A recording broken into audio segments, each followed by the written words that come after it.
My name is Shawn, Singapore.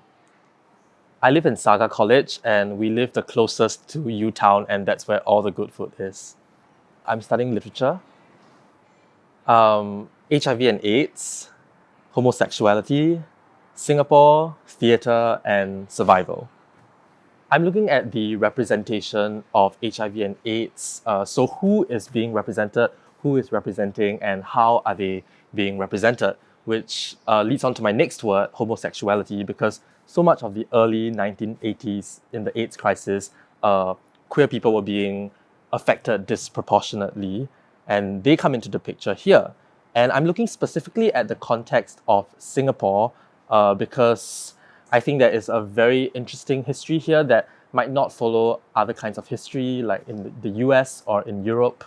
And I'm looking at theatre specifically because theatre is also a kind of time-based performance. It's about disappearing, it's about vanishing, and that's the same with lives at the height of the AIDS crisis. But so the big thing is it's about survival, it's about how these things which are meant to disappear, performance and kind of unwanted lives, survive into the present, and what do we do with these things?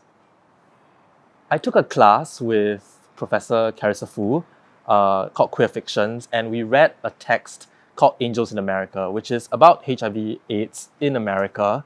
And then I took a class in Semester Abroad where we looked at some Indonesian film and Vietnamese films about the same topic. And I was thinking how little I knew about my local context. And so I wanted to look at the kinds of cultural production that were in Singapore and know my own history a little better.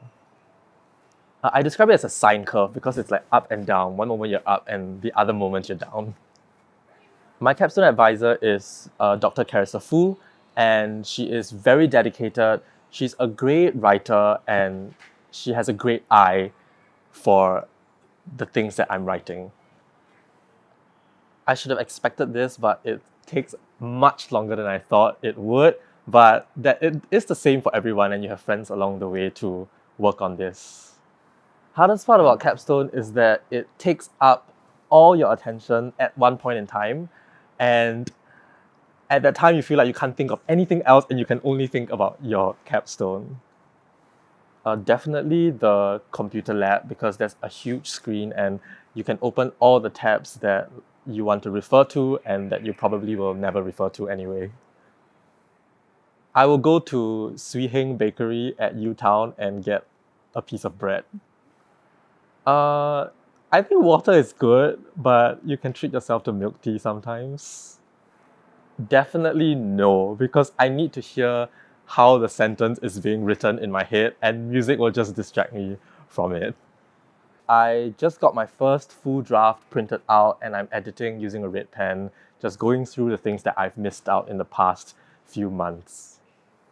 My favorite part was doing the research. So I got to go to many places to look for archival materials. I went to the National Library to look for manuscripts, program booklets. I went to the National Archives to look at videos of Paddy Chew, who was the first person to come out as HIV positive in Singapore.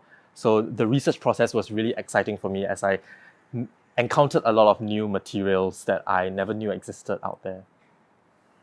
Most interesting thing is how relevant thinking about the AIDS crisis is to thinking about the epidemic that we live in right now. We used to call it safe sex, we still call it safe sex, now we call it social distancing, and there are just so many resonances with the past and the present. There are so many people, I can't name them all, but my biggest supporters are anyone who has ever read my capstone in any shape or size, who have heard me talk about it and work through ideas, or who have just known when to stop talking about capstone when they shouldn't. 2 advice. 1, underload if possible. It will take up a lot of your time. And number 2, you're going to live with this capstone for a year. Choose something that you know you can wake up to and still look forward to in a year's time.